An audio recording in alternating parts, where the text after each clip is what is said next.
Hey, I got a problem. I don't want you to have this problem. But if you do have this problem, I want you to be able to work it out, and I want to help you with it. I got my clarinet here. I just showed you the problem. I haven't played this clarinet in about 2 weeks. It's New York City. It's February. It's dry. The heat's on. It's a dry heat. I can't do anything about it. In New York City, your heat's on, depending on what temperature it is outside. The heat's been on a lot. And it's a very, very dry heat. So it's very dry inside. And outside for that matter. But here's my point. If you live in a dry climate, in the summer, it's dry. Or in the winter, it's dry. We have to pay attention to our wood clarinets. I've been playing this clarinet for a couple weeks. It's been fabulous. It's been a nice couple weeks. I like this clarinet. But I wanted to play this one. I love this clarinet. But because I love it, I pay special attention during the winter to make sure it's safe to play it. What could be unsafe about playing a clarinet, you ask? Let me tell you. These rings that are on the top of the upper joint, the barrel, and the bell, they play an important role.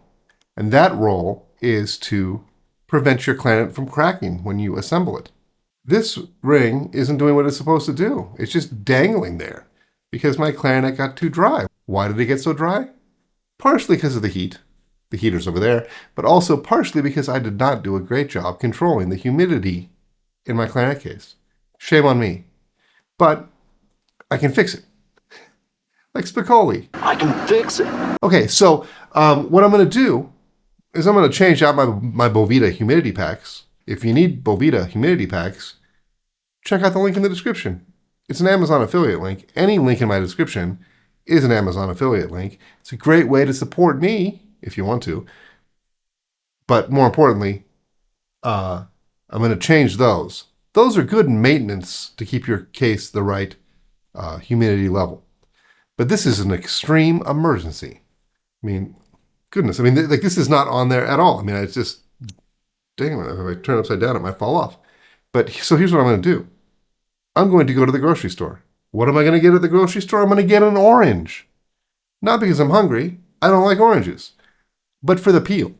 Because that peel contains a lot of humidity. There's two ways I can go about it.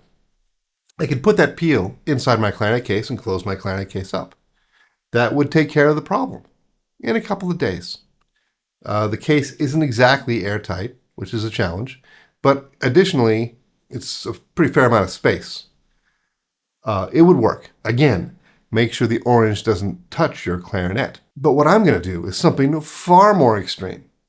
I am going to take the pieces of my clarinet, put them in individual giant Ziploc bags with an orange peel. And I'm going to zip it up.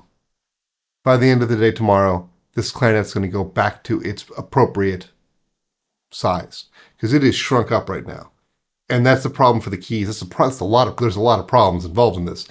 But the primary one is you could actually crack your clarinet if you put it together. I'm going to repeat it one more time. Do not put your clarinet together if your rings are loose. Don't do it. When you put the oranges in your case or in the Ziploc bag, I'm going to take pictures of what it looks like in the Ziploc bag so you can see it.